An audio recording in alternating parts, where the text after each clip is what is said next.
মোবাইলের আওয়াজে ঘুমটা ভেঙে গেল। কোনো দিন দুপুরে ঘুমাতে পাই না। আজ শুক্রবার, সবকিছু ছুটি, তাই ভাবলাম একটু ঘুম যাই। কিন্তু কে যে ফোন দিল, ঘুমের 12টা বাজিয়ে দিল। ঘুম থেকে উঠেই ফোনটা রিসিভ করলাম। হ্যালো, কে? সিমি। তুমি? বলো, কি বলবা? কি করছো? ঘুমাচ্ছি। তোর ঘুম ছুটাচ্ছি হারামজাদা। আজ তোর আমার সাথে দেখা করার কথা ছিল না?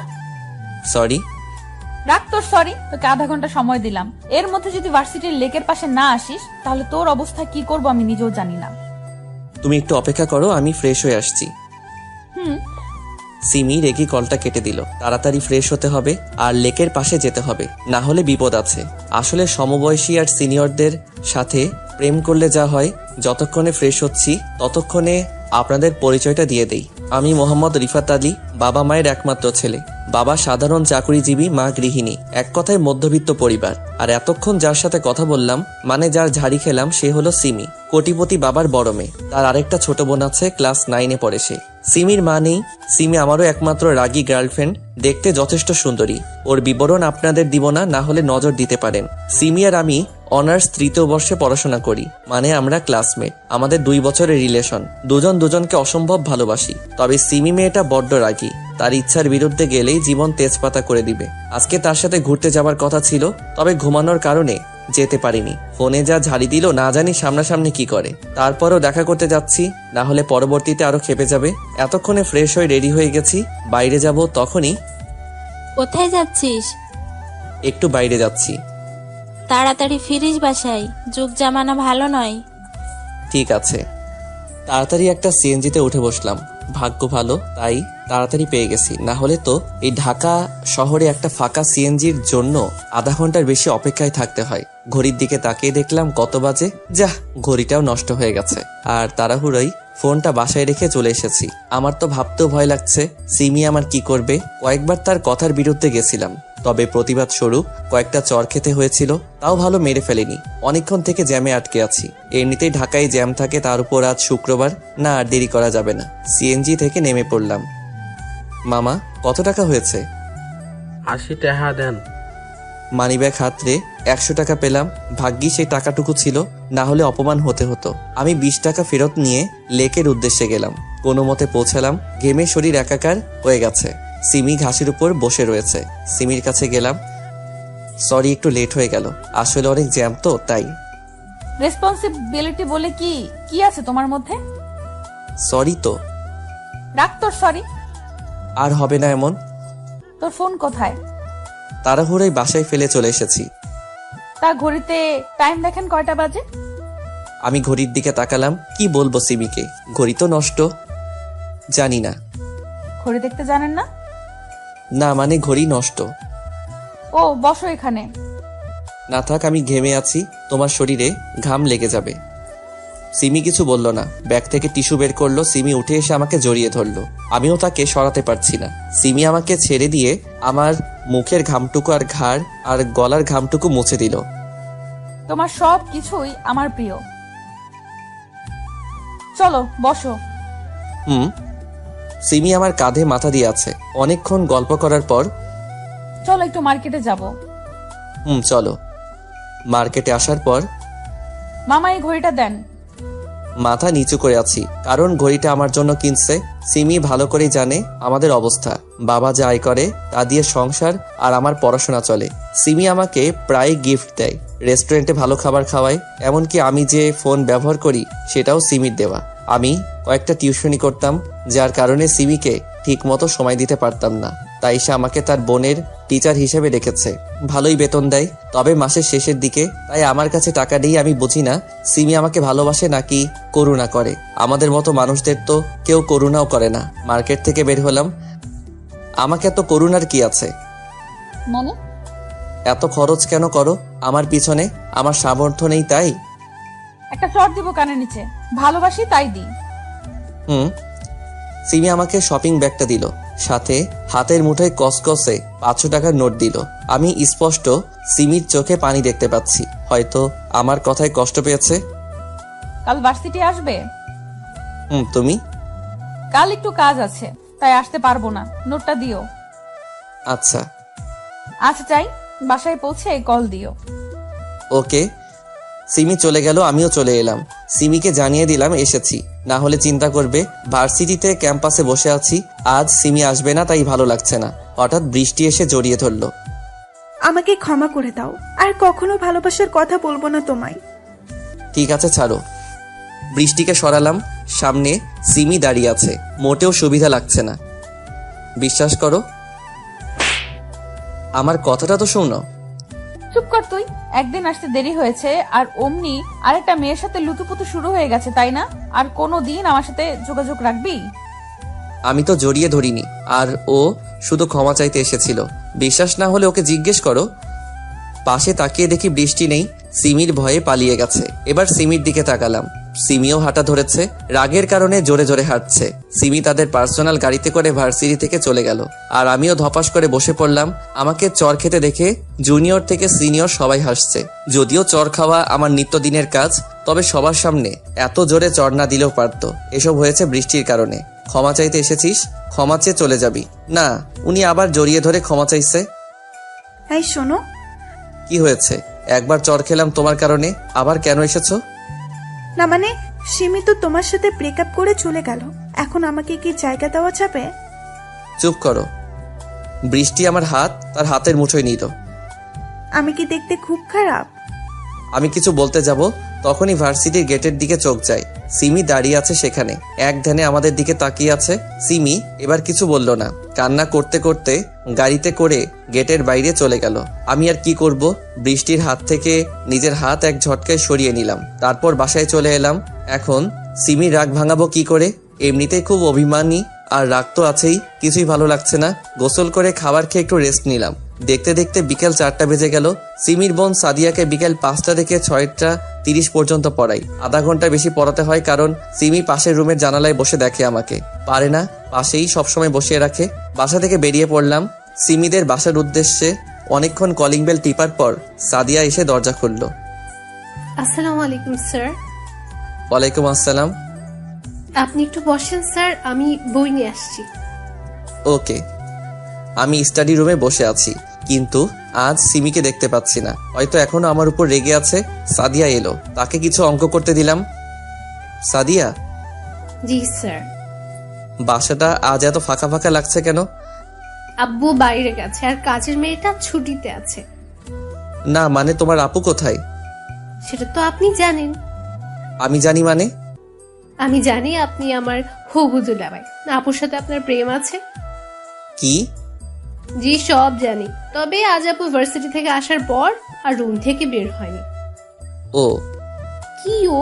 যান গিয়ে আপুর রাগ ভাঙান। তার রুম কোনটা? পাশেরটা। তুমি এই অঙ্কগুলো করো, আমি তোমার আপুর কাছ থেকে আসছি। সিমি রুমের সামনে এসে, আমার সোনা পাখি বুঝি এখনো রাগ করে আছে? হারামি, কে তো সোনা পাখি? কেন তুমি? চুপচাপ সাদিয়াকে পড়া আর চলে যা। দরজা খুলো, তোমাকে না দেখে যাব না। আমাকে দেখার কি আছে? জানা বৃষ্টির কাছে। দরজা খুলো সব বলছি। সিমি দরজা খুলে দিল। এত রাগ কেন তোমার? কেঁদে তো মুখ ফুলিয়ে দিয়েছো, আর মুখটাও শুকিয়ে গেছে, নিশ্চয়ই খাওনি। তাহলে বল, ওই মেয়ে তোকে জড়িয়ে ধরেছিল কেন? আমি সব বললাম। সিমি হু হু করে আবার কেঁদে দিল, তবে আমাকে জড়িয়ে ধরে।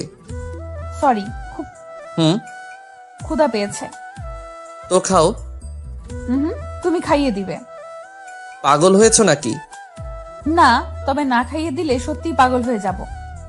যাও খাবার নিয়ে এসো। সিমিকে খাইয়ে দিচ্ছি, আর সিমি বাচ্চাদের মতো করে খাচ্ছে, গাল ফুলিয়ে। দেখে হাসিও আসছে, আর ভালো তো সবসময় বাসি। সিমিকে খাওয়াচ্ছি, আর তখনই সিমির বাবা সিমি রুমে আসে। তার চোখ ছানা বড়া, অবাক হয়ে তাকিয়ে আছে। ভয়ে আমার শরীরের প্রত্যেকটা পার্ট কেঁপে উঠছে, কিন্তু সিমি স্বাভাবিকভাবেই আছে। বাবা কিছু বলবে? না, একটু দেখতে এলাম কি করছিস। না, খাওয়ার পর তোমার কাছে আসছি। রিফাত, একটু আসো তো। বাবা, তোমার সাথে কিছু কথা আছে। আমি আঙ্কেলের পিছন পিছন গেলাম। আঙ্কেলের রুমে এসে, তা বড় হয়ে কি হতে চাও? চাকরি করতে চাই। তা এতে বড়লোক হতে পারবা? তার থেকে ভালো এই নাও সুটকেস, এতে 20 লক্ষ টাকা আছে। আর আমার মেয়ের ধারে কাছেও যেন না দেখি। কাল থেকে টিউশনি আসবা না, সিমির থেকেও দূরে থাকবা। সামনের মাসেই সিমির বিয়ে ঠিক হয়ে আছে। আশা করি আর কোনোদিন তোমাকে আমাদের ফ্যামিলির কারোর অমত থাকা সত্ত্বেও আমরা তানিশের সাথে তোর বিয়ে দিয়েছি, আমাদের মাফ করে দিস বাবা। কি সব আবল তাবল বলছো আব্বু? তোমার ভালো মনে করছো তাই বিয়ে দিয়েছো, এতে কষ্ট পাবার কি আছে? মেয়েটা কিছু একটা করে ফেলতে পারে, তাই তোর সাথে বিয়ে দিয়েছি। রাগ করিস না বাবা, অনেক রাত হয়েছে, ঘরে যা। বাবা, মেয়েটা একা বসে আছে। আমি আর কিছু না বলে নিচে চলে আসলাম। আমার রুমে দরজা খুলে দেখে আপু কান্না করছে। আমার এখন ঠিক কি করা উচিত বুঝতে পারছি না। আমি কাঠের পাশে গিয়ে দাঁড়িয়ে রইলাম। রাহি, হুম তোর সাথে আমার কিছু কথা আছে। বলো, কি বলবা? আমি জানি তুই খুব ভালো একটা ছেলে, তোর মতন স্বামী পাওয়া ভাগ্যের ব্যাপার, কিন্তু আমি তোকে স্বামী হিসেবে মানতে পারবো না। অবাক হয়ে তাকিয়ে রইলাম উপর দিকে। তুই জানিস তুই আমার ছোট ভাই, হোক তুই আমার চাচাতো ভাই, কিন্তু আমি তোকে স্বামী হিসেবে মানতে পারবো না। কিছু বললাম না। আমার মনে হয় তুই আমাকে বউ হিসেবে মানিস না। চুপ। তুই আমাকে প্রশ্ন করতে পারিস, আমি যদি স্বামী হিসেবে মানতে না পারি তাহলে বিয়ে করলাম কেন? হ্যাঁ, এটার জবাব দিয়ে দিচ্ছি। তোর সাথে বিয়ে না হলে হয়তো অন্য কারোর সাথে আমার বিয়েটা হতো, কিন্তু সে আমার মনের কষ্টটা বুঝতে পারতো না। আমার মনের অবস্থা শুধু তুই বুঝবি, অন্য কেউ না। আমি এখনো চুপচাপ দাঁড়িয়ে সব শুনছি। জানিস রাহি, আমি পৃথিবীর একমাত্র হতভাগা মেয়ে, সুখ কাছে পেয়েও হারালাম। তুই আমাকে মাফ করে দিস, তোর জীবনটা আমি নষ্ট করে দিলাম। জানিস, আমারও খুব ইচ্ছা ছিল সুন্দর একটা মেয়ে দেখে তোর বিয়ে দিব, আর তোর বিয়েতে অনেক আনন্দ করব, কিন্তু তা আর হলো না। তুই আমাকে মাফ করে দিস, আমি তোকে স্বামী হিসেবে মানতে পারছি না। অনেক রাত হয়েছে, এখন ঘুমিয়ে পড়ো। এটুকু বলে বারান্দায় চলে এলাম। এমন কিছু আমার জীবনে হবে আমি কখনো কল্পনাও করতে পারিনি, কিন্তু আমি ভেবেছিলাম আমার সাথে বিয়ে হলে কোনো আফসোস থাকবে না, সবকিছু গুছিয়ে নিতে সমস্যা হবে না। কিন্তু কি ভাবলাম আর কি হলো। আসলে সবার কপালে সুখ থাকে না, আমার কপালেও হয়তো নেই। আজ নিজের উপর খুব রাগ হচ্ছে, কিন্তু কি আর করব। ঘর থেকে বের হয়ে ছাদে চলে এলাম আর নিজে নিজে বলতে লাগলাম, তানভীর ভাই, কেন তুমি চলে গেলে? তোমার জন্য আপু কান্না করছে, হয়তো তোমাকে এই কয়দিনে তোমাকে ভালোবেসে ফেলছে। আর কি বলে জানো ভাই, তোমাকে ছাড়া আর কাউকে স্বামী হিসেবে মানতে পারবে না। সত্যি কয়েকদিনে তোমাকে অনেক ভালোবেসে ফেলেছে, এমনকি আমাকেও স্বামী হিসেবে মানতে রাজি না। সত্যি ভাই, তুমি অনেক ভাগ্যবান ছিলে, আপুর মতো বউ পেতে যাচ্ছিলে। কথায় বলে না, সবার কপালে সুখ থাকে না, তেমনি তোমার কপালেও নেই, আমার কপালেও নেই। হায়রে কপাল আমাদের। এসব ভাবতে ভাবতে চোখের কোণায় আবারও হাত দিয়ে দেখি পানি। চোখে পানি মুছে পকেটে থাকা ফোনটা হাতে নিয়ে দেখি 2:45 বাজে। তাই আর ছাদে দাঁড়িয়ে না থেকে রুমে চলে এলাম। রুমে এসে দেখি এখনো আপু নাক টেনে টেনে কান্না করছে। কি ব্যাপার আপু, তুমি এখনো ঘুমাওনি? কোথায় গিয়েছিলি? একটু ছাদে গিয়েছিলাম, রাত অনেক হয়েছে, ঘুমিয়ে পড়ো। তুই কোথায় ঘুমাবি? সেটা আপনার না জানলেও চলবে, তুমি উপরে ঘুমিয়ে পড়ো, আমি ফ্লোরে শুয়ে পড়ছি। তারপর আর কিছু না বলে নিচে চাদর বিছিয়ে ঘুমিয়ে পড়লাম। মাঝরাতে হঠাৎ কারো কান্নার শব্দে ঘুমটা ভেঙে গেল। তাকিয়ে দেখি আপু এখনো কান্না করছে। আর আমি বললাম, হ্যাঁ আপু, তোমার সমস্যাটা কি? এখন কি ঘুমাতে দিবেন না? যা হবার তা তো হয়ে গেছে। ঠিক আছে, তুই ঘুমা। আমি আবারও ঘুমিয়ে পড়লাম। হঠাৎ সকালে কারো কান্নাকাটি আর চেঁচামেচিতে ঘুম ভেঙে গেল। বের হয়ে দেখলাম তানিশা, আম্মু, আব্বু, আমার ছোট বোন রিয়া ও কান্না করছে। আমি গিয়ে বললাম, আব্বু কি হয়েছে? আম্মু কি হয়েছে, এভাবে কান্না করছো কেন? চুপ। আপু তুমি অন্তত বলো কি হয়েছে। আসলে দোকানটা কি হয়েছে বলো না। দোকানটাতে আগুন লেগে গেছে আর পুরো দোকান পুড়ে গেছে। কি বলছো এসব? বাবা ঠিক বলেছে। সবার কথা শোনার পর যেন আমার মাথায় আকাশ ভেঙে পড়ল। আমি এখন কি করব কিছু বুঝতে পারছিলাম না। তারপর নিজেকে ঠিক রেখে সবাইকে সান্ত্বনা দিতে লাগলাম। এভাবে কয়েকটা দিন কেটে গেল। তারপর শুরু হলো সংসারে অশান্তি। বাবা বড় মানুষ, ঠিক মতো কাজ করতে পারে না, তাই আর সংসারের কষ্ট দেখতে না পেরে সংসারে হাল ধরতে হলো আমাকে। কি করব কিছুই বুঝতে পারছিলাম না। তাই আমার ফ্রেন্ড আফিকুলকে ফোন দিলাম। হ্যালো আফিকুল দোস্ত, আমার সাথে একটু দেখা করতে পারবি? আরে এভাবে বলছিস কেন? কোথায় আসতে হবে সেটা বল। স্কুলের পাশে দোকানটায় আয় না দোস্ত। ঠিক আছে, আমি আসতেছি। ঠিক আছে আয় বলেই ফোনটা কেটে দিলাম আর রেডি হয়ে স্কুলের পাশের দোকানে চলে গেলাম। একটু পরে আফিকুলও চলে এলো। বল দোস্ত, কি বলবি? আসলে দোস্ত, আমার একটা হেল্প লাগবে। তুই এভাবে বলছিস কেন? কি হেল্প লাগবে সেটা তো বল। আসলে দোস্ত, আমার একটা চাকরি লাগবে। কি, তুই চাকরি করবি? আমি চাকরি করব, একটা ব্যবস্থা করে দে না। ব্যবস্থা করব, কিন্তু তুই আমাকে হাসালি। তোর বাবার দোকান থাকতে তুই চাকরি করবি কেন? তাহলে তোকে সব খুলে বলি কেন চাকরি করব। বল। আমি আফিকুলকে সব শুরু থেকে শেষ পর্যন্ত বললাম। আমাদের দোকানে আগুন লেগে পুড়ে ছাই হয়ে গেছে রে, তাই আমি চাকরি খুঁজছি। আরে কান্না করিস না দোস্ত, আমি সব ব্যবস্থা করছি। দোস্ত। ঠিক আছে, সন্ধ্যা হয়ে গেছে, তুই বাড়ি যা, আমি সব ব্যবস্থা করছি। ঠিক আছে, আমি যাচ্ছি, তুইও যা। বলেই আমি আফিকুলকে বিদায় দিয়ে বাড়ি চলে আসলাম। বাড়ি এসে দেখি আম্মু এখনো মাথায় হাত দিয়ে বসে এখনো কান্না করছে। আম্মু, কান্না করো না, কান্না করে আর কি হবে, সব তো শেষ। বাবা জানি, কিন্তু কান্না ছাড়া আর কি করব বল? আর কাঁদতে হবে না, আমি কিছু একটা ব্যবস্থা করছি। কি করবি তুই? পরে বলবো, এখন প্লিজ তুমি কান্না করো না। ঠিক আছে। আম্মুকে সান্ত্বনা দিয়ে রুমে চলে এলাম। এসে দেখি তানিশা আপুও কান্না করছে। তাই আমি বললাম, তুমি কান্না করছো কেন? আমার জন্য তো সব হচ্ছে। তোমার জন্য আমার কি হলো? তোদের এখানে আসার সাথে সাথেই ক্ষতি হয়ে গেল। আমার মনে হয় এতে আপনার কোনো দোষ নেই, এটা আমার কপালের দোষ।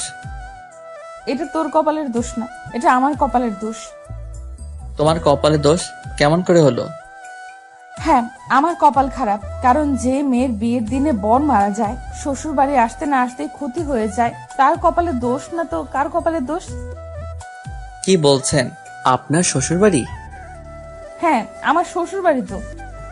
কেমন করে হলো তোমার শ্বশুরবাড়ি? কারণ তোর সাথে আমার বিয়ে হয়েছে, তাই এটা আমার শ্বশুর বাড়ি। কি, তোমার সাথে আমার বিয়ে হয়েছে? হুম। কি, ওটা বিয়ে? আমার তো মনে হয় না। হয় না কেন? আমি তোমাকে বউ হিসেবে মানি না, আর তুমিও আমাকে স্বামী হিসেবে মানো না। কথা বলতে বলতে হঠাৎ আফিকুলের ফোন এসেছে। আফিকুল, বল। খুশির খবর আছে বন্ধু।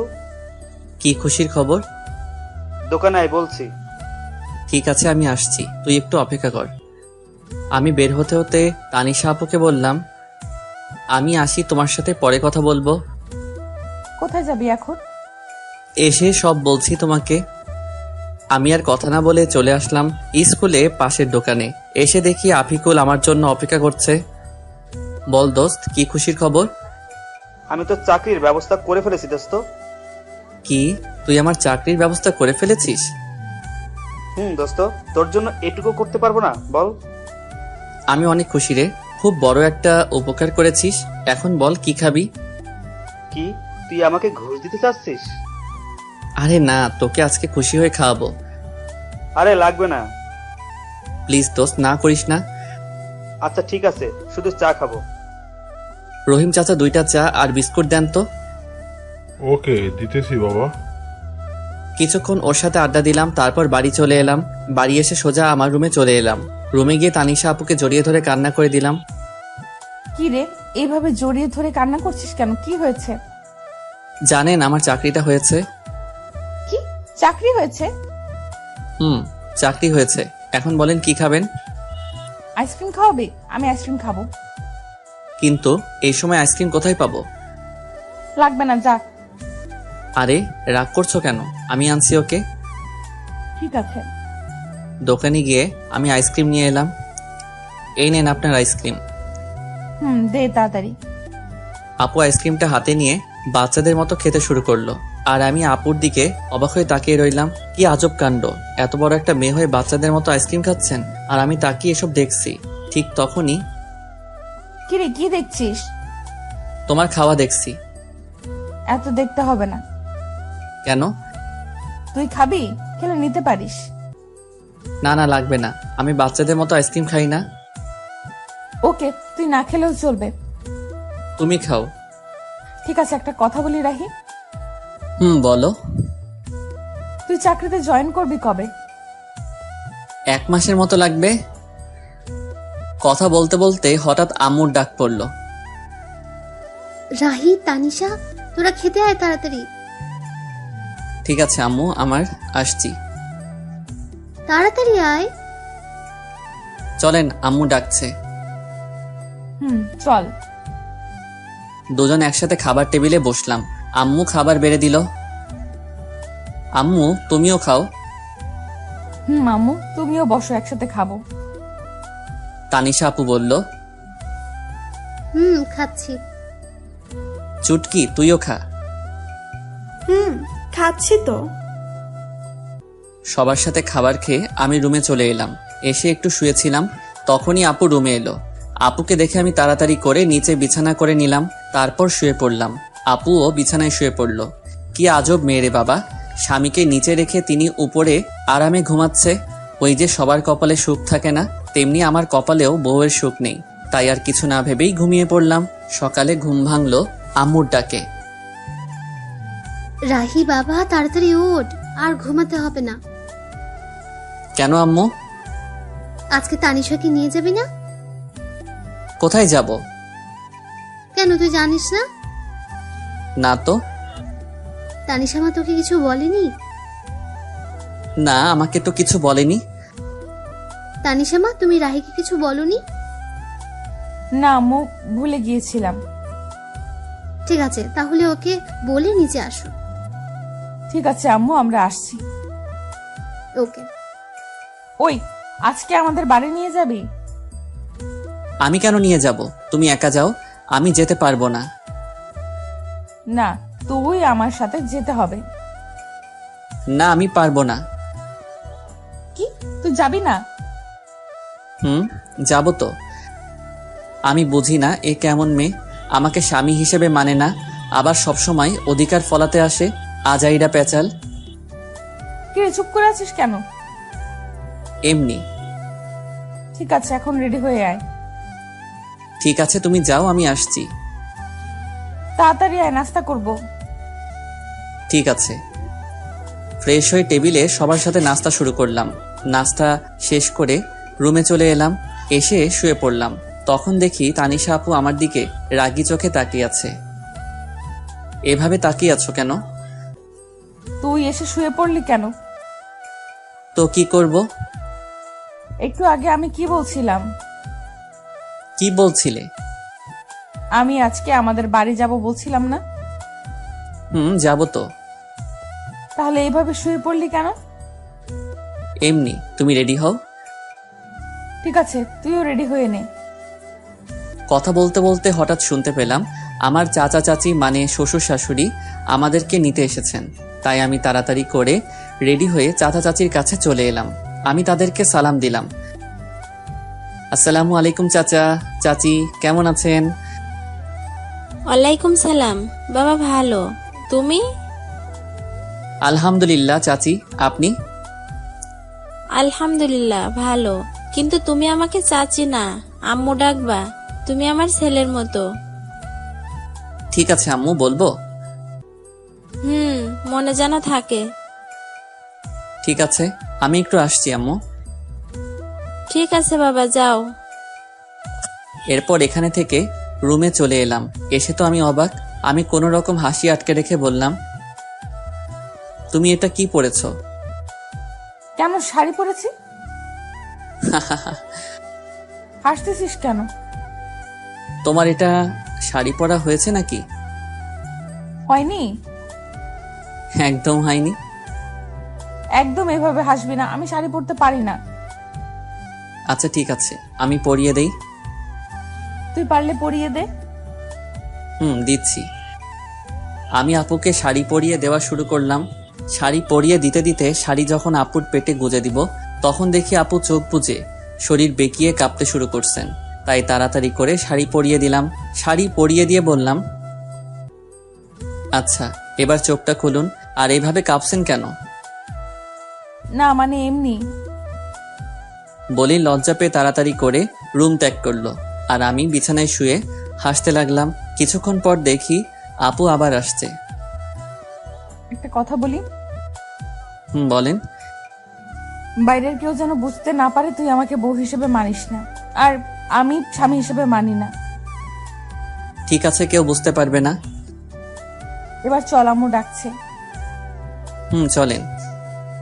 শ্বশুরবাড়ি মধুর হাড়ি, যে খেয়েছে সে বুঝেছে কেমন তাদের খাতিরদারি। অতঃপর শ্বশুরবাড়ির উদ্দেশ্যে সবাই রওনা হলাম। আমাদের বাড়ি থেকে শ্বশুরবাড়ি, সরি, এখনো তো হয়নি, কারণ আপু আমাকে স্বামী হিসেবে মানেন না। যাই হোক, চাচাদের বাড়ি যেতে ৪৫ মিনিটের মতো লাগে। এসব ভাবতে ভাবতে কখন যে শ্বশুরবাড়ি পৌঁছে গেলাম, মানে চাচাদের বাড়ি। বারবার শুধু শ্বশুরবাড়ি মনে হয়। গাড়ি থেকে নামতে যাব, তখন দেখি অনেকগুলো মেয়ে এসে দুলাভাই বলে চিল্লাচিল্লি করছে। নামার সাথে সাথেই আমাকে ঘিরে ধরলো।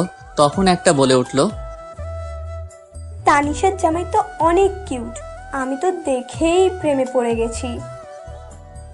সবার প্রশংসা শুনে খুবই ভালো লাগছিল। তখনই হুট করে আপু আমার হাত শক্ত করে ধরেছে। দেখ দোস্ত, আমাদের তানিশা 2 দিনে জামাই পাগল হয়ে গেছে। তানিশা আমার হাত ধরে ভিতরে নিয়ে এলো, তারপর সোজা আপুর রুমে নিয়ে গেল আর রাগে লুচির মতো ফুলতে লাগলো। তখন বলে উঠল, আপু, ওখানে অনেক আনন্দ পাচ্ছিলি তাই না? তা তো একটু শালি বলে কথা। ওদের সাথে আর কথা বলতে দেখলে পা ভেঙে দিব। যা এখন ফ্রেশ হয়ে আয়।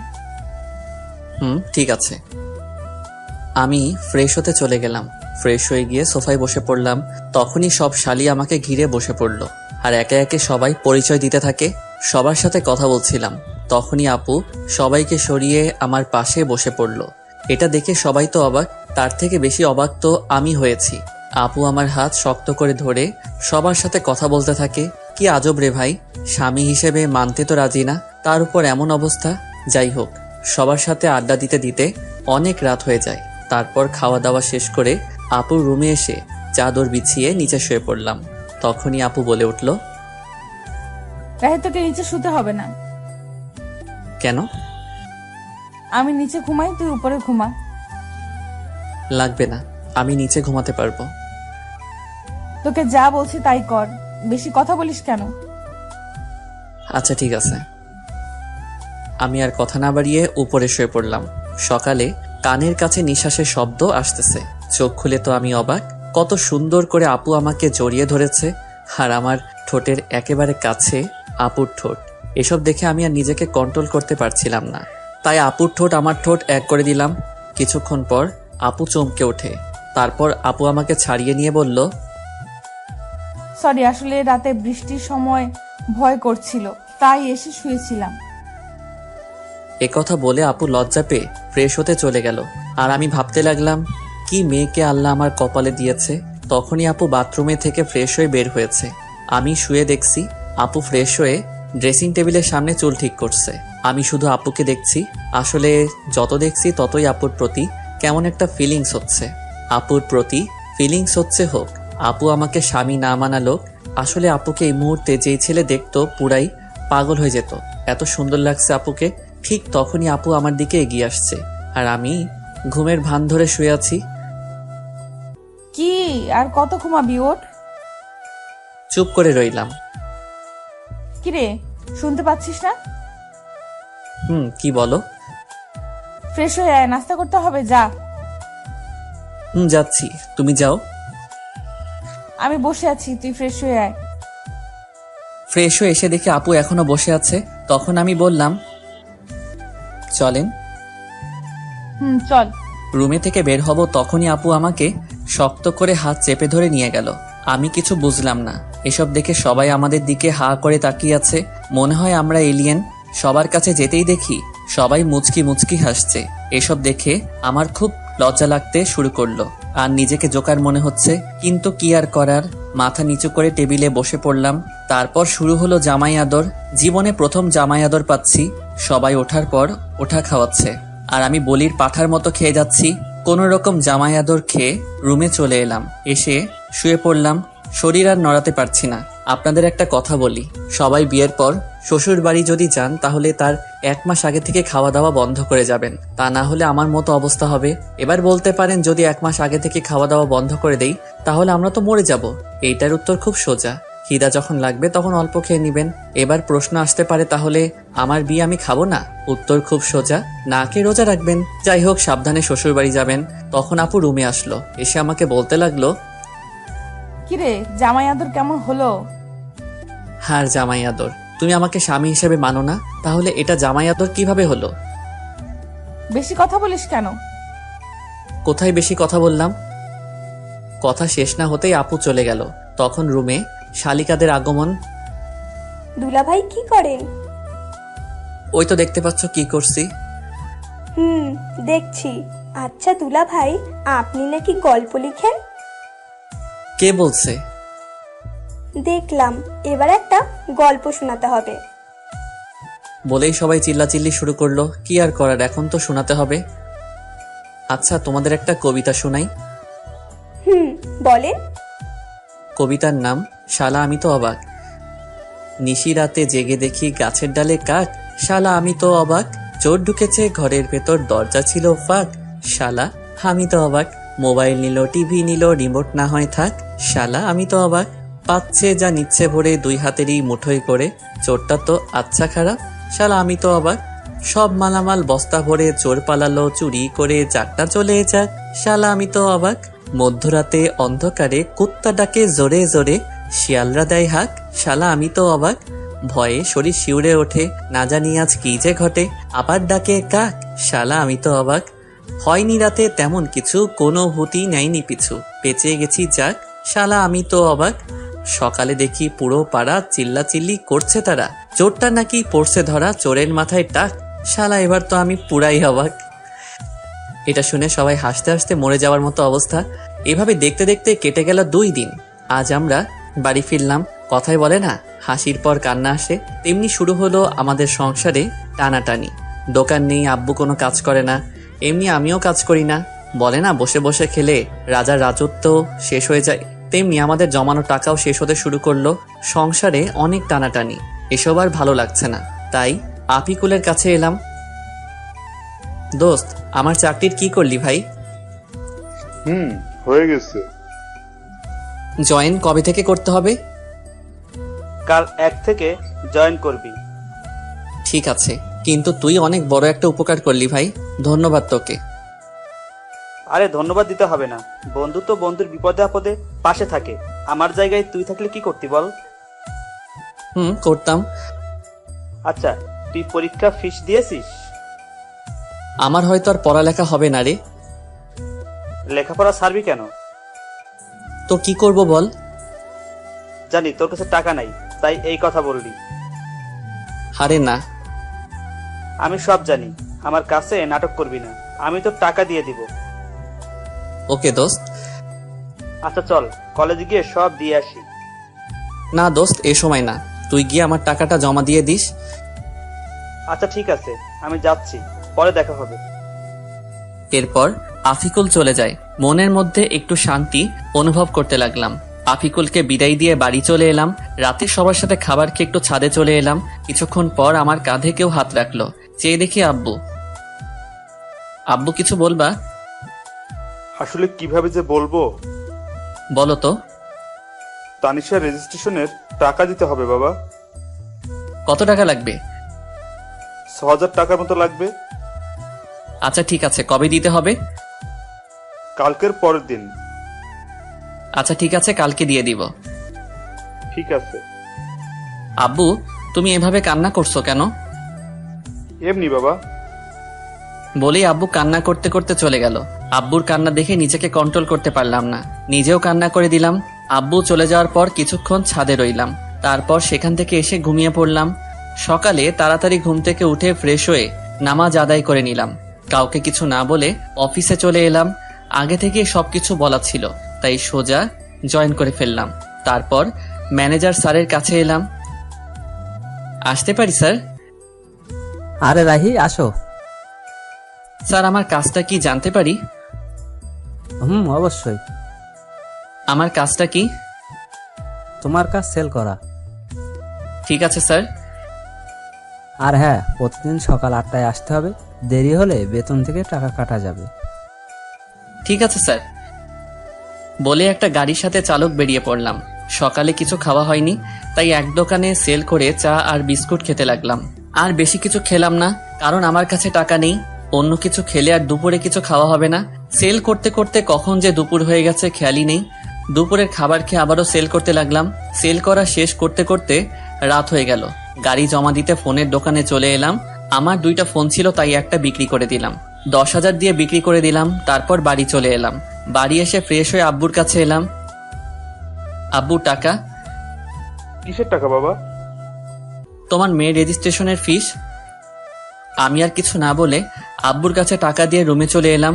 একটু পর আপু মানে তানিশা খাবারের জন্য ডাক দিল। সবার সাথে খাবার খেয়ে ছাদে চলে গেলাম। আজকের চাঁদটা অনেক সুন্দর লাগছে, এসব ভাবছিলাম তখন কেউ কাঁধে হাত দিল। তাকিয়ে দেখি আপু। কিছু বলবে?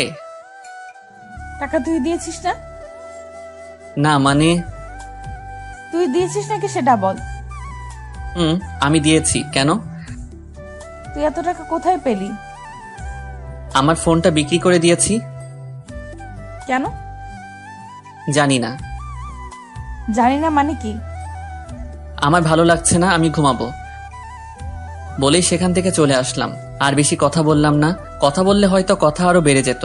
রুমে এসে ঘুমিয়ে পড়লাম। সকালে পাখির কিচির মিচির আওয়াজে ঘুম ভেঙে গেল। নামাজের সময় ছিল, তাই নামাজটা আদায় করে নিলাম। সকালে সবার সাথে নাস্তা করতে বসে পড়লাম। হঠাৎ করে তানিশা আপু বলল, আব্বু আমি একটা কথা বলবো। মা বলো। বলছিলাম কি, রাহি তো একাই চাকরি করে এখন সংসার চালায়, আর তাতে ওর অনেক কষ্ট হয়। আমি বলি কি, আমি যদি একটা চাকরি করি তাহলে ওর কষ্ট একটু কম হতো। এই পরিবারের আর কারো ইনকাম করতে হবে না, আমি এখনো মরে যাইনি, মরে গেলে করো বলে সেখান থেকে রুমে চলে এলাম। আসলে আমি চাই না তানিশা আপু কোনো কাজ করুক। আমি রেডি হয়ে অফিসে চলে এলাম। প্রতিদিনের মতো আজকে একটা চালক নিয়ে বেরিয়ে পড়লাম সেল করতে। সেল করতে করতে দুপুর হয়ে গেল। তখন সাথে থাকা সোহাগ ভাই বললেন, ভাই চলেন কিছু খেয়ে আসি। চলো। দোকানে বসে পাউরুটি খাচ্ছিলাম। সামনে চেয়ে দেখি কেউ আমার দিকে তাকিয়ে আছে। ভালো করে তাকিয়ে দেখি আব্বু ওর ফ্রেন্ডের সাথে দাঁড়িয়ে আছে। তাই আমি তাড়াতাড়ি খেয়ে সোহাগ ভাইকে নিয়ে চলে এলাম। তারপর আবার দোকানে সেল করতে লাগলাম। সেল করতে করতে রাত হয়ে গেল। গাড়ি জমা দিয়ে হাঁটছিলাম। পকেটে হাত দিয়ে দেখি টাকা নেই, তাই বাধ্য হয়ে হাতের ঘড়িটা বিক্রি করে দিলাম। বাড়ি এসে সোজা রুমে চলে এলাম। ফ্রেশ হয়ে সবার সাথে খাবার টেবিলে বসে পড়লাম। খাওয়া দাওয়া শেষ করে ছাদে চলে গেলাম। ছাদে আসি কারণ আমার মন খারাপ থাকলে ছাদে এসে সময় কাটাই আর চাঁদ দেখতে থাকি। অনেক সময় থাকার পর রুমে আসলাম। খেতা বালিশ নিয়ে নিচে শুতে যাব, তখনই একটা কথা বলতাম। বলেন। তুই উপরে ঘুমা, আমি নিচে ঘুমাই। আমি কাপুরুষ নই, একটা মেয়েকেই নিচে ঘুমাতে দিয়ে আমি উপরে ঘুমাবো, আপনি ঘুমান। আর কথা না বলে ঘুমিয়ে পড়লাম। সকালে ঘুম থেকে উঠে দেখি আপু গোসল করে আসছে। এটা দেখে তো আমি আপুর উপরে আবারও ক্রাশ খাইছি। ভেজা চুলে আপুকে অসম্ভব সুন্দর লাগছে, আপনাদের বলে বোঝাতে পারবো না। আপু আমার দিকে তাকাতেই আমি ঘুমের ভান ধরে রইলাম। তখন আপু বললেন, কি উঠবি না? আর কত ঘুমাবি? সবাই নাস্তা করার জন্য অপেক্ষা করছেন। উঠছি, তুমি যাও। তারপর আপু চলে যায়। আসলে আপুকে যত দেখছি ততই আপুর প্রতি ফিলিংস হচ্ছে। আমার কপালে হয়তো বউয়ের ভালোবাসা নেই, জীবনটা বেদনা। আপু কেন আমার ফিলিংসটা বুঝে না। ফ্রেশ হয়ে সবার সাথে নাস্তা শেষ করে রুমে এসে শুয়েছিলাম। আজকে শুক্রবার, তাই কাজ নাই। একটু পরে আপু আসলো। ওকে দেখে কেমন যেন লাগলো, মনে হয় অস্বস্তিতে আছেন। আপনার কি কিছু হয়েছে? কই না তো। সত্যি বলছেন তো? মিথ্যা বলছেন না তো? মিথ্যা বলতে যাব কেন? আচ্ছা ঠিক আছে। আচ্ছা একটা কথা বলি। বলেন। আমাকে কিছু টাকা দিতে পারবি? কত টাকা? 200 টাকা। ওই দিন হাতঘড়ি বিক্রি করে যা পেয়েছিলাম ওই টাকা আপুকে দিয়ে দিলাম। আজকে ছুটি, তাই একটু ঘুম দিলাম। বিকেলে একটু ঘুরতে বের হলাম বন্ধুদের সাথে আড্ডা দিতে। মাগরিবের আজান হয়ে গেল, তাই নামাজটা আদায় করে রুমে চলে এলাম। রুমে আসতেই দেখলাম আপু বাথরুম থেকে বের হচ্ছে। আপুকে দেখে একটু সন্দেহ হচ্ছে। আজ এমন তাকে কখনো মনে হয়নি। এতক্ষণ কোথায় ছিলি? এই একটু বাইরে ঘুরছিলাম। আমাকে নিয়ে গেলি না কেন? আপনাকে নিয়ে যাব কেন? কেন আমি যেতে পারি না বুঝি? না, আমার সাথে যেতে পারেন না। আমাকে তো স্বামী হিসেবে মানেন না। তোর সাথে ঘুরতে না যাওয়ার কি আছে? ওকে সামনের ছুটির দিন নিয়ে যাব। লাগবে না, আমি তোর সাথে যাব না। ওকে না গেলে আমার কি, আর কত আছে যাওয়ার জন্য? ওই কি বললি? কই কিছু না। আমি যাব। এখন না বললেন যাবেন না? এখন যাব, তোর কোনো সমস্যা? না সমস্যা নেই। তারপর রাতে খাবার খেয়ে ঘুমিয়ে পড়লাম। পরের দিন ভোর সকালে ঘুম ভাঙলো। ঘুম থেকে উঠে নামাজ আদায় করে নিলাম। তারপর একটু গ্রামটা ঘুরে দেখতে লাগলাম। সকালের আবহাওয়া মনটা অনেক ভালো করে দেয়। কত সুন্দর লাগে সকালবেলা। কিছুক্ষণ গ্রামটা ঘোরাঘুরি করে রুমে চলে এলাম। এসে দেখি আপু এখনো ঘুমিয়ে আছে। ভাবলাম ঠেকে দিব কিনা, অত কিছু না ভেবে ডাক দিলাম, আপু উঠেন, সকাল হয়ে গেছে। আর কত ঘুমাবেন? ওই আপু উঠবেন না? কি হয়েছে আম্মু, এত সকাল সকাল ডাকছো কেন? এদি কয় কি আমি নাকি তার আম্মু? আরে আমি রাহি। ও তুই? কখন থেকে ডাকছি, উঠছেনই তো না। সরি। বলেই আপু ফ্রেশ হতে চলে গেল। সকালে নাস্তা করে কাজে চলে এলাম। দোকানে সেল দিতে দিতে এক জায়গায় দাঁড়িয়ে গেলাম। আপুর মতো কাউকে দেখতে পাচ্ছি। একটু কাছে গিয়ে দেখি আসলেই ওটা আপু। কিন্তু আপু এই জায়গায় কি করে? দেখলাম একটা ফার্মেসিতে ঢুকলো, সাথে চুটকি। তারপর কিছু একটা কিনে চলে গেল। আমি বুঝতে পারছি কি নিয়ে গেছে আপু। ভাবছি এখন গিয়ে জিজ্ঞেস করব কিনা। আপু সেখান থেকে চলে গেল। আমিও সেল দিতে চলে এলাম। রাতে খাবার খেয়ে রুমে আসলাম আর আপুর জন্য অপেক্ষা করতে লাগলাম। কিছুক্ষণ পর দেখি আপু রুমে আসলো। চোখ মুখ কেমন যেন হয়ে গেছে। নিজেকে একটু সাহসী বানিয়ে বললাম, আপনার সাথে কিছু কথা ছিল। বল। আপনি আজ 11টার সময় কোথায় ছিলেন? আমার কথায় কিছুটা ভয় পেয়ে গেল আপু। বান্ধবীদের সাথে কেন? না এমনি। আপনি ঠিক আছেন তো? ঠিকই তো আছি। না আপনি ঠিক নেই। আমার কাছ থেকে কিছু কি লুকাতে চাচ্ছেন? কি লুকাবো আমি? তুই কিসের কথা বলছিস? এইটার কথা বলছি, প্যাকেটটা সামনে ধরে। আসলে আপনারা হয়তো বুঝতে পারছেন না কিসের প্যাকেটের কথা বলছি। ওইটা প্যাড ছিল। অনেকে হয়তো এখন বুঝতে পারছেন। এসব বলাই আপু কিছুটা লজ্জা পেয়ে যায়। লুকানো কি আছে এসব? জানি আপনি আমাকে স্বামী হিসেবে মানেন না, কিন্তু নিজের সমস্যার কথা তো বলতে পারেন না। এখন আমাকে বিশ্বাস করে উঠতে পারেননি? না তেমন কিছু না, আসলে বলতে লজ্জা লাগছিল। লজ্জার কি আছে এতে শুনি? কবে থেকে শুরু হয়েছে? 2 দিন হলো। ওকে তুমি এখানে বসো, আমি আসছি। আপুর জন্য গরম পানি করে নিয়ে আসলাম। কি ওগুলো? আপনার জন্য গরম পানি নিয়ে এসেছি। তুই এত কষ্ট করতে গেলি কেন? আমি করে নিতাম। তা তো জানি। কত ব্যথা সহ্য করে হাসি মুখে কথা বলছেন। আপনার আর কয়েকদিন কিছু করতে হবে না, রেস্ট নিন। তুই এত ভালো কেন?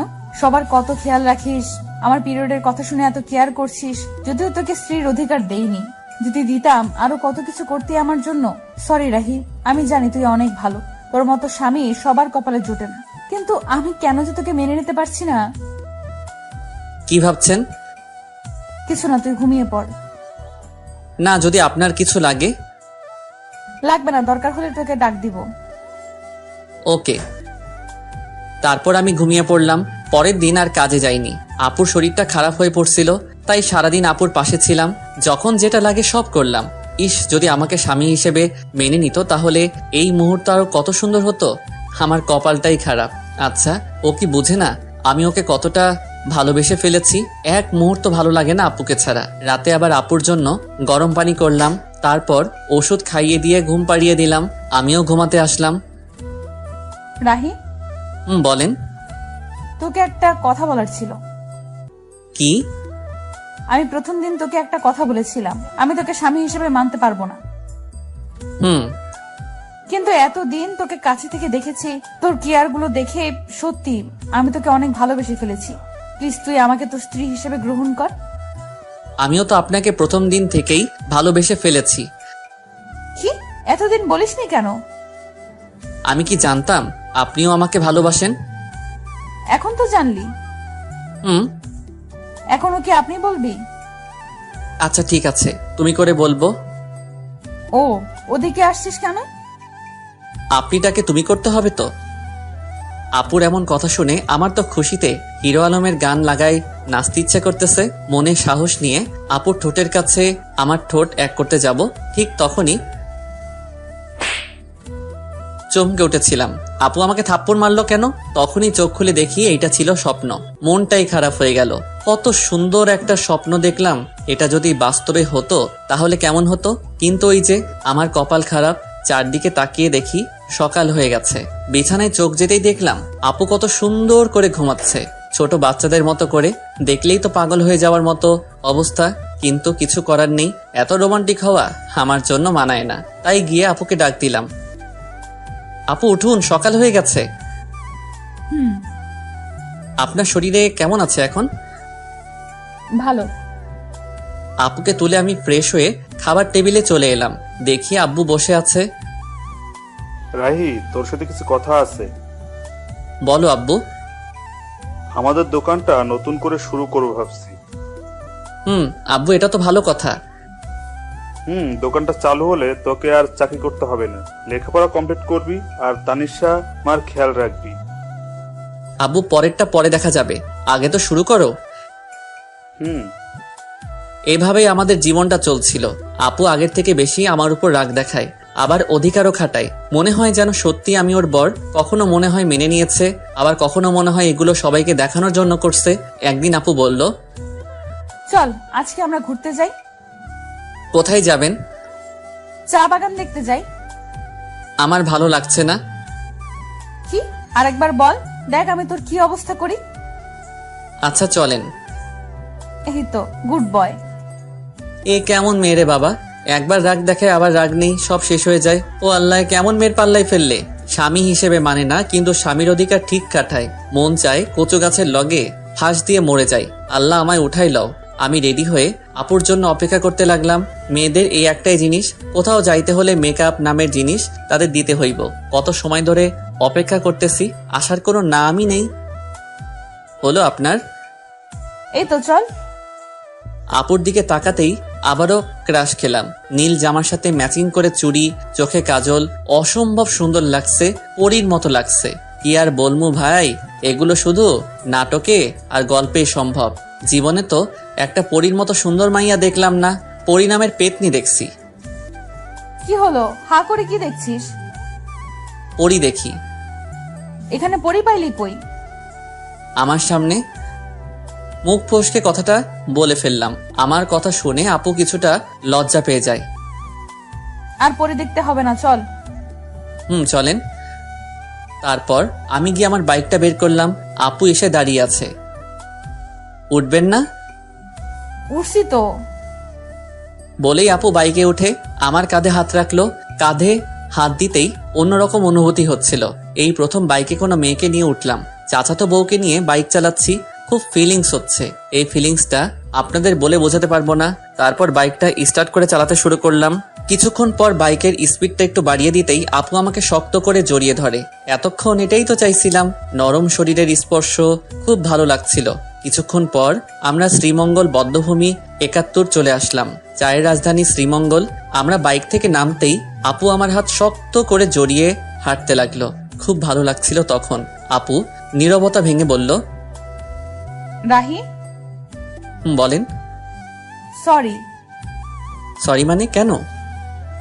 আমি তোকে মন থেকে স্বামী হিসেবে মানি না, কিন্তু সব সময় তোর উপর অধিকার দেখাই। না ঠিক আছে, আমি কিছু মনে করি না, সব আমার কপালের দোষ।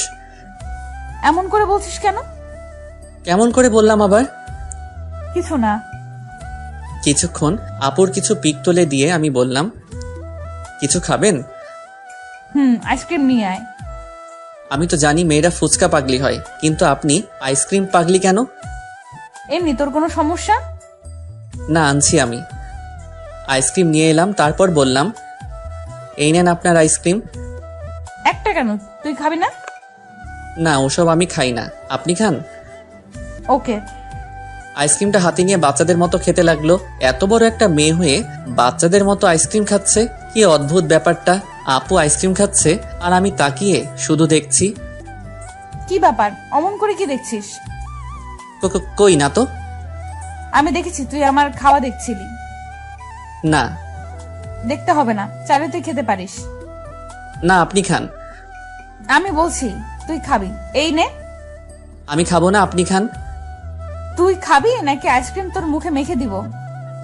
আচ্ছা ঠিক আছে। আমি আর কিছু না বলে হা করি। আপু আইসক্রিম আমার মুখে দিল। আমি খেতে না চাইলেও বাধ্য হয়ে খেতে হলো। রাগ করলি? আমি সবার উপরে রাগ করি না। ও তো কার কার উপর রাগ করিস না একটু শুনি। আপনাকে বলবো কেন? আর কিছু না বলে ঘোরাঘুরি করে বাড়ির উদ্দেশ্যে রওনা দিলাম। রাস্তায় হঠাৎ আমার একটা ফ্রেন্ড মিতুর সাথে দেখা। কিরে রাহি, কেমন আছিস? এই তো আলহামদুলিল্লাহ ভালো, তুই? আমিও ভালো আছি। তো তোর কি খবর? এই তো আর কি। আমরা কথা বলছিলাম, হঠাৎ আপুর দিকে চোখ যেতেই দেখলাম আপু রাগে ফুলছে। কিছু বুঝলাম না। তোর সাথে মেয়েটাকে? ও হলো আপনার বউ তানিশা, আর তানিশা ও আমার ফ্রেন্ড মিতু। হাই আপু, আপনি তো অনেক কিউট। ধন্যবাদ আপু। মিতুর সাথে কিছুক্ষণ কথা বলার পর বাড়িতে চলে এলাম। বাড়িতে আসতে আসতে সন্ধ্যা হয়ে গেছে। আমি ফ্রেশ হয়ে বিছানায় শুয়েছিলাম, তখন আপু রুমে আসলো। দেখে মনে হচ্ছে কোনো কারণে রেগে আছে। রুমে এসে আমার সাথে কোনো কথা বলেননি, আমিও বলিনি। রাতে আম্মু খাবার খেতে ডাকছে, তাই আমি খাওয়ার জন্য চলে এলাম। খাওয়া দাওয়া শেষ করে রুমে চলে আসি, এসেই শুয়ে পড়ি। তখন আপু রুমে আসলো।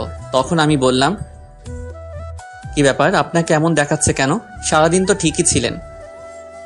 আমার সাথে কথা বলবি না তুই? কেন, আমি আবার কি করলাম? মেয়ে মানুষ দেখলে এই গায়ে পড়ে কথা বলতে হবে, তাই না? কখন আবার মেয়েদের সাথে কথা বললাম? ও এখন তো মনে করিয়ে দিতে হবে। আসার সময় কি ওই মেয়ের সাথে কথা বলিসনি? এত এসে এসে কি কথা শুনি? ও তো আমার ভালো ফ্রেন্ড। তাহলে ওর কাছে যা, আমার সাথে কথা বলবি না। আমি ওর সাথে কথা বলছি, তাতে আপনার কি? আপনি এত রাখছেন কেন? আমারই তো সব। মানে? কিছু না। বলেই শুয়ে পড়লো।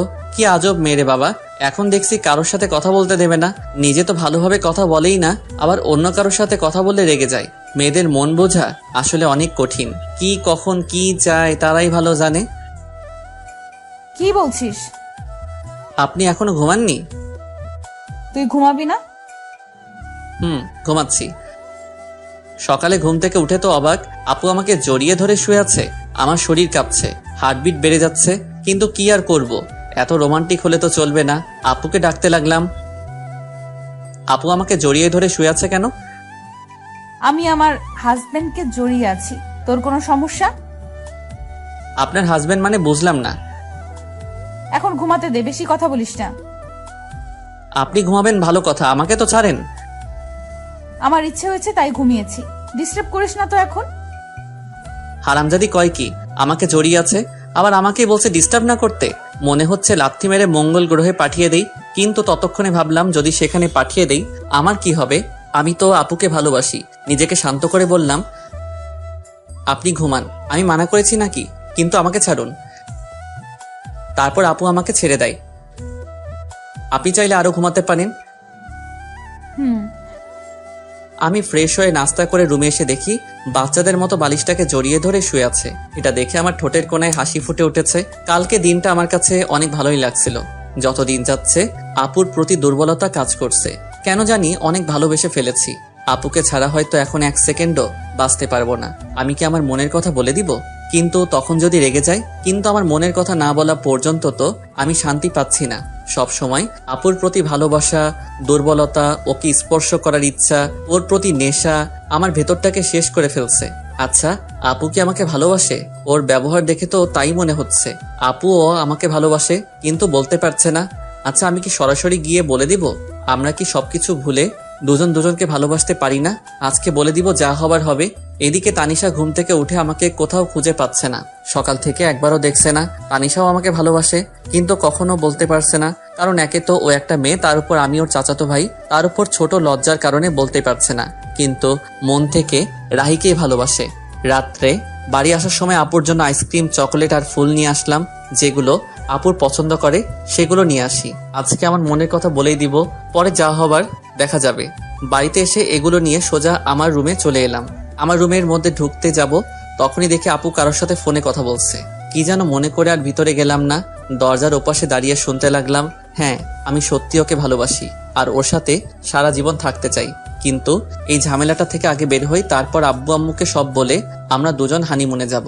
তাদের কথা শুনে আমি তো অনেক বড় একটা ধাক্কা খাই। তার মানে আপু অন্য কাউকে ভালোবাসে। মুহূর্তের মধ্যে আমার সব আশা ভরসা সব নষ্ট হয়ে যায়। আমি কখনো ভাবতে পারিনি আমি ওর কাছে এত বড় একটা সমস্যা। আমি ফুলগুলো ফেলে দিয়ে আইসক্রিম আর চকলেট চুটকিকে দিয়ে দিলাম। না নয়, আমি ওকে মুক্ত করে দিব। আমি তাদের মাঝে ঝামেলা হয়ে থাকতে চাই না। তাই অনেক কিছু ভেবে সিদ্ধান্ত নিলাম আমি ওকে ডিভোর্স দিয়ে দিব। ও যদি অন্য কাউকে নিয়ে সুখে থাকতে চায় আমি বাধা দিব না। আমি রুমে ঢুকতেই আপু ফোন রেখে দেয়। সারাদিন কই ছিলি? একবারও বাড়িতে দেখলাম না। একটা কাজ ছিল। সারাদিন কিছু খেয়েছিস? দাঁড়া, আমি তোর জন্য খাবার আনছি। না না, আমি খাবো না, বাইরে থেকে খেয়ে এসেছি। যে কথাগুলো শুনেছি আর খাবার মুখে দিয়ে কি আর যাবে। তোর সাথে আমার কিছু কথা ছিল। বলেন। অনেক দিন থেকেই বলতে চেয়েছিলাম কিন্তু বলতে পারিনি। জানি না এই বিষয়টা তুই কিভাবে নিবি। অত কিছু না বলে আসল কথাটা বলেই ফেলুন। আসলে আমি তোকে ডিভোর্স দিতে চান, তাই তো? মানে মানেটা খুব সহজ। আপনি আর এই মিথ্যা সম্পর্ক রাখতে চান না, তাই আমাকে ডিভোর্স দিতে চান। সমস্যা নেই, দিয়ে দিব। আপনার ইচ্ছা আমি খুব তাড়াতাড়ি পূরণ করে দিব। আমি ডিভোর্স পেপার রেডি করছি। আপনি আপনার পছন্দ মতো একটা ছেলেকে বিয়ে করে নিয়েন। কিন্তু আমি তো বাড়িতে কিভাবে জানবেন? ওইটা আপনাকে চিন্তা করতে হবে না, আমি ম্যানেজ করে নিব। তারপর আমি আর আপুকে কিছু বলার সুযোগ না দিয়ে ফ্লোরে শুয়ে পড়লাম। আর বেশিক্ষণ কথা বললে হয়তো চোখ দিয়ে বন্যা শুরু হয়ে যেত। যাকে এতটা ভালোবাসি সে আজ আমাকে এভাবে ছ্যাঁকা দিয়ে দিল। এসব ভাবতে ভাবতে কখন ঘুমিয়ে পড়েছি মনে নেই। হঠাৎ কারো কান্না করার আওয়াজ শুনে ঘুমটা ভেঙে যায়। চোখ খুলে দেখি তানিশা আপু কান্না করতেছে। কি ব্যাপার, এত রাতে কান্না করছেন কেন? কিছু না, এমনি। আজব তো, এত রাতে কেউ কাঁদে? নিজেও ঘুমাচ্ছেন না, আমাকেও ঘুমাতে দিচ্ছেন না। আচ্ছা তুই ঘুমা। আমি ঘুমিয়ে যাই। এদিকে তানিশা ভাবতে থাকে, কেন তোকে বলতে পারলাম না আমি তোকে কতটা ভালোবাসি? আমাকে একবার বলার সুযোগ না দিয়ে তুই সব বলে গেলি। আমি নাকি ডিভোর্স চাই। কিভাবে ভাবছিস এইসব? ওকে, তুই যদি আমাকে ডিভোর্স দিয়ে ভালো থাকিস তাহলে চলে যাব তোর জীবন থেকে অনেক দূরে। তাছাড়া তোকে বিয়ে করে তোর জীবনটা আমি নষ্ট করে দিয়েছি, পারলে ক্ষমা করে দিস। পরের দিন আমি উকিলের সাথে যোগাযোগ করে ডিভোর্সের অ্যাপ্লাই করে আসলাম। আমাদের 6 মাসের ডেট দিয়েছেন। সেখান থেকে আফিকুলের সাথে দেখা করলাম। দোস্ত, আমার সব শেষ। কেন, তোর আবার কি হলো? আর কাঁদছিস কেন? তানিশা আমার কাছে থেকে ডিভোর্স চাই। কি বলছিস এসব তুই? হ্যাঁ, আমি সত্যি বলছি। তাহলে কি করবি এখন তুই? আমার সাথে চল। কোথায়? চল না। আমি আর আফিকুল একটা বারে আসলাম। এখানে আনলি কেন? ড্রিঙ্কস করব তাই। তুই কি ড্রিঙ্কস করিস? হুম। কিন্তু তুই তো আজ পর্যন্ত একটা সিগারেটও মুখে নিয়ে দেখিস নাই। আজকের মতো তো আর কখনো কষ্ট পাই নাই। তারপর আমরা দুজনই ড্রিঙ্কস করি। আমি একটু বেশি খেয়েছি, যার কারণে নিজেকে কন্ট্রোল করতে পারছি না। তাই আফিকুল আমাকে বাড়িতে নিয়ে আসে। বাড়িতে দরজায় নক করতেই তানিশা দরজা খুলে দেয়। ভাবি, আসলে আজকে রাহি একটু ড্রিঙ্ক করে ফেলেছে। আচ্ছা ঠিক আছে, আপনি ওকে ভেতরে নিয়ে আসুন। তারপর আফিকুল আমাকে রুমে রেখে চলে যায়। একটু পরে আপু আসলো। তুই ড্রিঙ্কস করেছিস? হ্যাঁ, করেছি। তোর কোনো সমস্যা? তুই তো আগে এমন ছিলি না। সবসময় কি একরকম থাকতে হবে? এই বলে আমি তানিশার দিকে এগোচ্ছি আর তানিশা পিছনে যাচ্ছে। এদিকে আসছিস কেন? আমার ইচ্ছে হয়েছে, আমি আমার বউকে আদর করব, যা ইচ্ছা তাই করবো। আপনার কোনো সমস্যা? আমি তোকে আগেই বলেছিলাম। পুরো কথা শেষ হওয়ার আগে আমি ওকে ধরে ফেলি। কি করছিস? ছাড় আমাকে। আজকে আমার বউয়ের অধিকার নিয়েই ছাড়বো।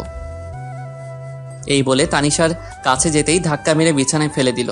এত জোরে ধাক্কা দেয় যে আমি আর উঠতেই পারি না। একে তো নেশা করা অবস্থায় কখন যে ওখানেই ঘুমিয়ে পড়ি নিজেই জানি না। সকালে উঠে দেখি আজকে আমার আগে আপু উঠেছে। তাতে আমার কি, আমি আর ওকে নিয়ে ভাবতে চাই না। ফ্রেশ হয়ে নিচে আসলাম, কিন্তু তানিশাকে কোথাও দেখতে পাচ্ছি না। কি ব্যাপার, গেল কই? তারপর কিচেনে গেলাম। গিয়ে দেখি আম্মু আছে, তানিশা নেই। আম্মু, তানিশা কোথায়? ও তাসনিয়া রুমে আছে। আচ্ছা। তারপর তাসনিয়ার রুমে গেলাম, গিয়ে দেখি দুজনে বসে কি যেন বলছে। আমাকে দেখে তাসনিয়া বলতে লাগলো, ভাইয়া কেমন আছিস? ভালো, তুই? আমিও ভালো। ভাবিকে ডাকতে এসেছিস? না, এমনিতেই তোকে দেখতে এসেছিলাম। হ্যাঁ, আগে তো এত ভালো ছিলি না, এখন কি ব্যাপার? ভাবি যাও, ভাইয়া তোমাকে দেখতে না পেয়ে মনটাকে সান্ত্বনা দিতে পারছে না। তুই কিন্তু একটু বেশি পেকেছিস। দেখছো ভাবি, তোমার সামনে ভাইয়া আমাকে বকা দিচ্ছে। এতক্ষণ চুপ ছিল, এবার বলল, ওকে আর জ্বালাতে হবে না, চলো। তারপর আমি আর আপু চলে আসলাম। পিছনে ফিরে দেখলাম হারামিটা মিটমিট করে হাসছে। কিছু বলবি? আসলে কালকে রাতের জন্য সরি। আপু মাথা নিচু করে আছে। আসলে কালকে রাতে মনে হয় একটু বেশি করে ফেলেছি। আমি কখনো ভাবিনি এমনটা হবে। প্লিজ মাফ করে দিয়েন। আচ্ছা ঠিক আছে, তখন তুই হুঁশে ছিলি না, কিন্তু তুই ড্রিঙ্কস কেন করেছিস? এমনি, বাদ দেন। বলে চলে আসতে চাইছিলাম, এমনই সময় আপু আমার হাত টেনে ধরে। আপুর হাতের ছোঁয়ায় কেমন যেন বুকের মধ্যে ইলেকট্রিক শক লাগলো। আমাকে ইগনোর করছিস কেন? কই না তো। তাহলে বললি না কেন? এমনি ভালো লাগছে না। ও আচ্ছা, বলতে হবে না। তারপর আপু চলে যায়। সারাদিন আর একবারও কথা বলেনি।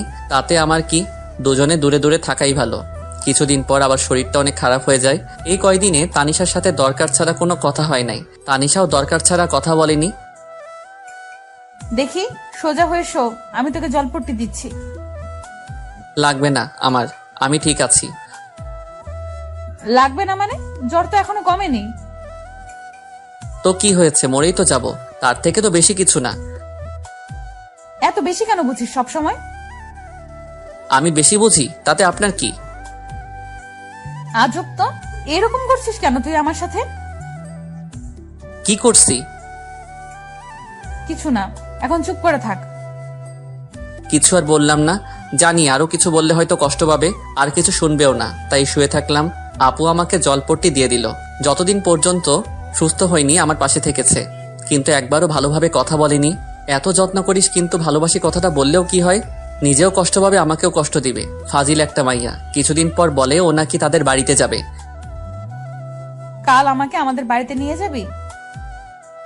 কি ব্যাপার, আগে তো বললে না না করতো, আজ বলতেই রাজি হয়ে গেল। পরের দিন আপুকে তাদের বাড়িতে নিয়ে যাই। আপুকে রেখে আসতে যাব তখন। বাবা আজকে দিনটা থেকে যা, এখনই আসলি আবার চলে যাবি? শাশুড়ি মা কথাটা বললেন। না মা, আমার কাজ আছে, ও থাকুক যতদিন থাকার, আমি পরে এসে নিয়ে যাব। আচ্ছা। তানিশার কাছে ওর মা গিয়ে বলল, কি ব্যাপার তানিশা, রাহির সাথে কি তোর কিছু হয়েছে? ও এমন ভাবে চলে গেল কেন? তানিশা কিছু না বলে ওর মাকে জড়িয়ে ধরে কেঁদে দেয়। কি হলো, কাঁদছিস কেন?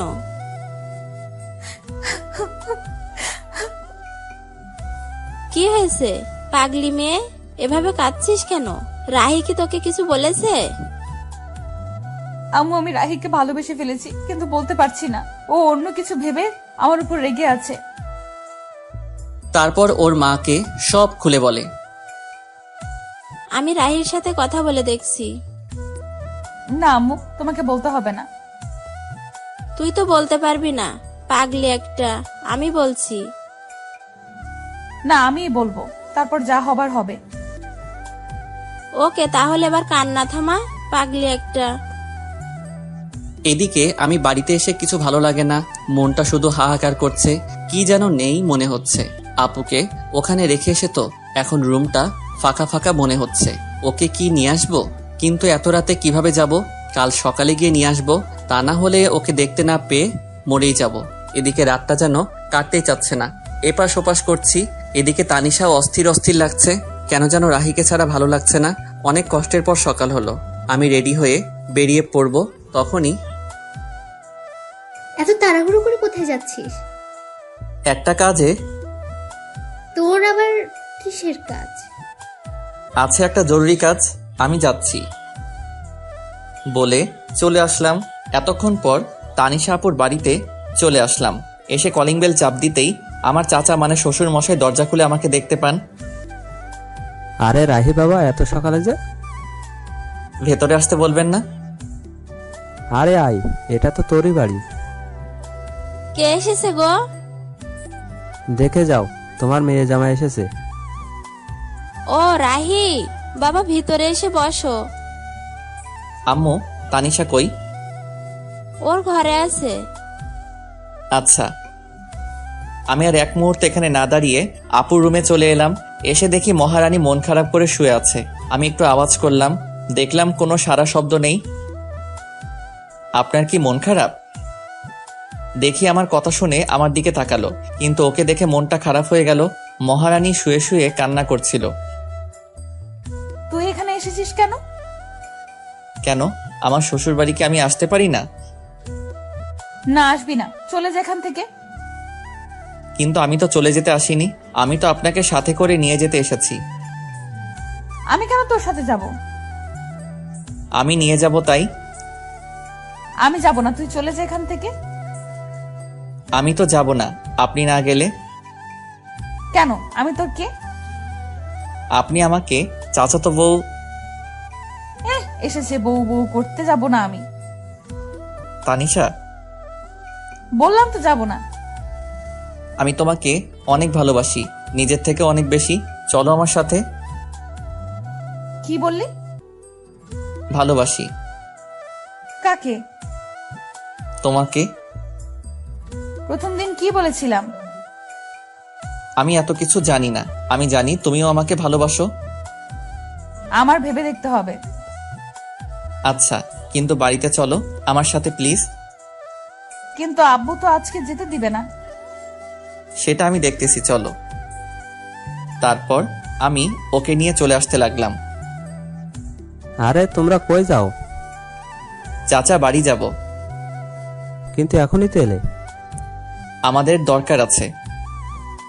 ওদের যেতে দাও। তারপর আমি আর তানিশা বাড়ির উদ্দেশ্যে রওনা দিলাম। আজকে এসে আজকেই চলে গেল, বুঝলাম না তুমি আটকালে না কেন? তারপর চাচি সব খুলে বললেন। এরা পারেও বটে, দেখো এখন সব ঠিক হয়ে যাবে। আমি তানিশাকে বাড়িতে নিয়ে আসলাম। বাড়িতে আসতে আম্মু বলল, কি রে, কালকে দিয়ে আসলি আবার আজকে নিয়ে আসলি? অমনিও থাকতে চাইছিল না তাই। এই জন্যই সকাল সকাল খুব জরুরি কাজ, এইটাই ছিল। আমি আর কথা না বলে তানিশাকে রুমে নিয়ে আসলাম। রুমে আসতে দেখি ও আমার দিকে রাগী লোক নিয়ে তাকিয়ে আছে। আমি ভয় বললাম, কি ব্যাপার, অমন করে তাকিয়ে আছেন কেন? আমি থাকতে চাইছিলাম না, তাই না? মানে না। তোর আজকে কি করে দেখ। হয়েছে আপনাদের রোমান্স করা? হঠাৎ কথা শুনে দুজনেই চমকে উঠে যাই। তুই এখানে কিছু বলবি? বলতেই তো আসছিলাম, কিন্তু তোমাদের রোমান্সের মাঝে চলে আসলাম। তেমন কিছু না। ভাইয়া, আমি কানা না, আমি তোর থেকে বেশি দেখতে পাই। কি বলবি বল। আমায় কিছু টাকা দে তো। কত লাগবে? 500। আব্বুর কাছে থেকে নে।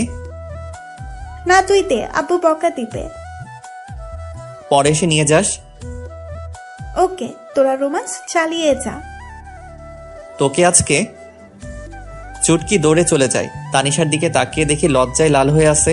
চুটকি কোথায় এত লজ্জা পাবে জানতাম না, তবে এখন আরো বেশি কিউট লাগছে। রাতে খাবার খেয়ে আমি খেতা বালিশ নিয়ে নিচে শুতে যাব, তখন এই, তুই বিছানায় ঘুমা। আর আপনি? আমি বিছানায় ঘুমাবো। মানে আপনি আমার সাথে ঘুমাবেন? বেশি খুশি হইস না, মাঝখানে এই বালিশ থাকবে, বালিশের এই পাশে একদম আসবি না। না হলে? তোর খবর আছে। বেডি কয় কি, বউয়ের কাছে নাকি যেতে পারবো না? কি কপাল আমার। কিছু বলছিস? না। এখন ভালো ছেলের মতো ঘুমা। আমিও ঘুমিয়ে পড়ি। মাঝরাতে হঠাৎ ঘুম ভেঙে যায়। উঠতে যাব, তখনই ভারী কিছু অনুভব করলাম। তাকিয়ে দেখি আমার বুকের উপর শুয়ে আছে আপু। আমার অনেক ভালো লাগছিল, ইচ্ছে হয়েছিল সারা জীবন এভাবে ডাকতে। আমি আর উঠলাম না। যদি ওর ঘুম ভেঙে যায়। এভাবে বুকের উপর আপুকে জড়িয়ে ধরে আমিও ঘুমিয়ে পড়লাম। সকালে আমার আগেই আপুর ঘুম ভেঙে যায়। দেখে আমি ওকে, ও আমাকে জড়িয়ে ধরে আছি। ও উঠার চেষ্টা করতেই আমি আরো জোরে জড়িয়ে ধরি। এমনভাবে জড়িয়ে ধরে শুয়ে আছি আপু যেন বুঝতে পারে আমি ঘুমের ঘোরে জড়িয়ে আছি। যখন আমার থেকে নিজেকে ছাড়িয়ে নিতে পারছে না তখন আমাকে ডাকতে থাকে। রাহি, ওই আমি চুপ। ওঠ আর ছাড় আমাকে। ও সরি। ওকে ছেড়ে এমন ভাব করলাম যেন আমি কিছুই জানি না। আমি বুঝতে পারি নাই। ঠিক আছে। মনে মনে আমি হাসছিলাম। মাইয়া দেখি একটু একটু করে লাইনে আসছে। পরের দিন আমার আব্বু আম্মু আর চুটকি আমাদের এক আত্মীয়ের বাড়িতে যায় 2 দিনের জন্য। আম্মু যাওয়ার সময় বলে গেল যেন ওনার বৌমার খেয়াল রাখি আর ঝগড়া যেন না করি। মুই আর কি কইতাম, আমি তো এখন অবুঝ বাচ্চা। দুপুর হয়েছে, খুব খিদা লাগছে। তানিশা কই গেল? তানিশা আপু, বল।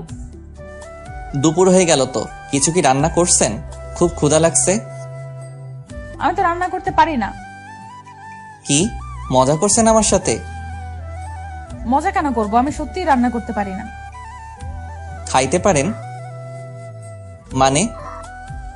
কিছু না। হারামজাদি কয় কি রান্না করতে পারে না, শুধু গিলতে পারে? মেয়ে হয়ে এখনো রান্না করতে শিখেননি? আম্মু কখনো রান্না করতে দেয়নি। মেয়ে মানুষ যখন হয়েছেন একটু তো রান্না করা শিখতে পারতেন। রান্না করতে পারেন না? বিয়ে করে বরকে কি করে খাওয়াতেন? এখন কি হবে আমার? বিয়ে তবে করলি কেন? শখে করি নাই, জোর করে করাইছে। যত সব। খিদের জ্বালায় কি সব বলেছি। খিদে লাগলে মাথা ঠিক থাকে না। আমি গিয়ে হোটেল থেকে খাবার এনে খেয়ে নেই।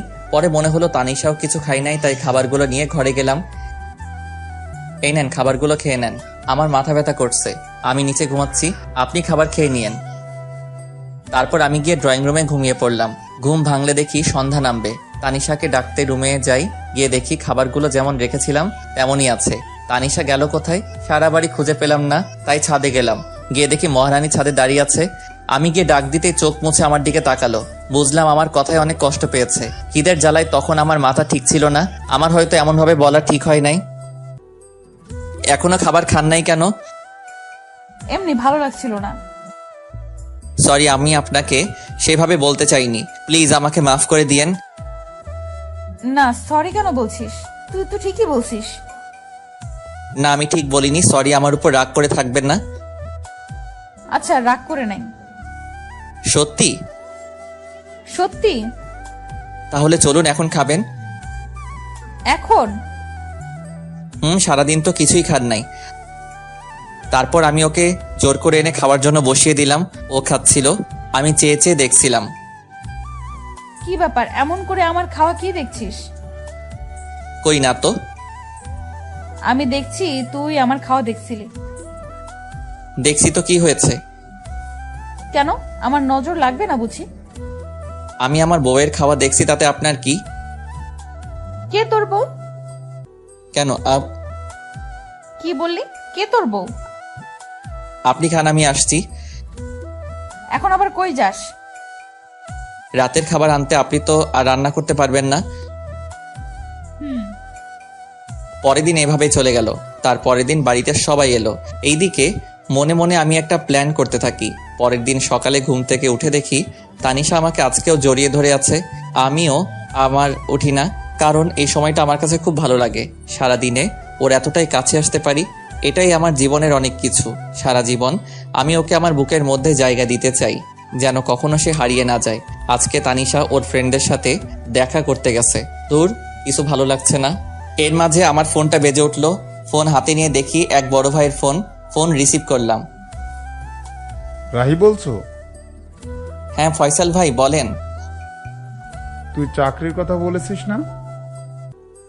ভাই, বলেছিলাম। আমার এক আঙ্কেলের অফিসে তোর চাকরির ব্যবস্থা করেছি, তুই এই ঠিকানায় আয়। ভাই, আমি আসছি। ফয়সাল ভাইয়ের দেওয়ার ঠিকানায় আমি চলে গেলাম। তারপর ওনার সাথে দেখা করলাম, কাজ হয়ে গেল। আমিও চলে আসি। রাস্তা দিয়ে হাঁটছিলাম, হঠাৎ তানিশার মতো কাউকে দেখতে পেলাম। একটু এগিয়ে গিয়ে দেখি ও রাস্তায় অন্য পাশে আর ও ফ্রেন্ড অন্য পাশে। তানিশার সাথে একটা ছেলে আছে। ওই ছেলেটা কে আর তানিশার সাথে কি করছে একটু এগিয়ে গেলাম, গিয়ে দেখি তানিশার হাত ধরে টানছে। এটা দেখে তো আমার মাথায় গরম হয়ে গেছে। তানিশার হাত ধরে টানছে আর কি যেন বলেছে। তানিশা, আমি তোকে অনেক ভালোবাসতাম, কি করলি তুই এটা? দেখ ইমন, আমার হাত ছাড়। আমি তোকে আমার ভালো একটা ফ্রেন্ড ভাবতাম, আর কিছু না। আর আমার বিয়ে হয়ে গেছে, তুই তো জানিসই সব। কি আছে ওই রাহির মধ্যে যা আমার মাঝে নাই? সেটা তুই নিজেকে জিজ্ঞেস কর। হাত ছাড় আমার। ঠিক আছে, এক রাতের জন্য হলেও তো তুই আমার হবি। বিশ্বাস কর, তোকে এক রাত নিজের করে পাওয়ার জন্য অনেক অপেক্ষা করেছি আমি। এমনিতেই মাথাটা গরম ছিল, তার উপর এমন কথা শুনে নিজেকে আর কন্ট্রোল করতে পারলাম না। সোজা গিয়ে ছেলেটার মুখে একটা ঘুষি দিলাম। এতে ছেলেটা কিছুটা দূরে সরে গেল। আমাকে দেখে আপু অবাক হয়ে তাকিয়ে আছে। তারপর আমি ছেলেটাকে ইচ্ছে মতো মারলাম। তানিশা আমাকে আটকাতে চেষ্টা করছে, আমি ছুটে গিয়ে তাকে অনেক মেরেছি। আমার তানিশাকে স্পর্শ করেছে, আজকে মেরেই ফেলবো। এমন সময় আশেপাশে মানুষ জড়ো হয়ে যায়। আমি তানিশার হাত ধরে বাড়িতে নিয়ে আসি। তানিশার উপর প্রচুর রাগ হচ্ছে, কিন্তু কিছু বললাম না। তানিশাও বুঝতে পারছে আমি অনেক রেগে, আমি তাই আর কিছু বললাম না। রাতে আম্মু খাবার খাওয়ার জন্য ডাকছে, আমি খাবো না বলে দিছি। তানিশাও একবার ডাকলো খাবার জন্য, আমি না করে দিছি। তুই কি আমার উপর রাগ করে আছিস?